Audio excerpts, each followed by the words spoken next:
السلام علیکم ورحمۃ اللہ وبرکاتہ۔ امید کرتا ہوں سب خیریت سے ہوں گے۔ ایک نیا سبق لے کر حاضر ہوں۔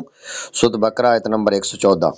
ومن اظلم ممن منع مساجد اللہ ان یذکر فیہا اسمہ وسعى فی خرابها اولئک ما کان لهم ان يدخلوها الا خائفین لهم فی الدنیا خزی ولهم فی الآخرۃ عذاب عظیم۔ اور اس سے بڑھ کر ظالم کون ہوگا جو اللہ کی مسجدوں کو اس بات سے روکے کہ ان میں اللہ کا نام لیا جائے اور ان کو ویران کرنے کی کوشش کرے۔ انہی مسجدوں میں داخل ہونا مناسب نہ تھا مگر ڈرتے ہوئے ان کے لیے دنیا میں رسوائی ہے اور ان کے لیے آخرت میں بڑا عذاب ہے۔ اللہ عمل کی توفیق عطا فرمائے، آمین۔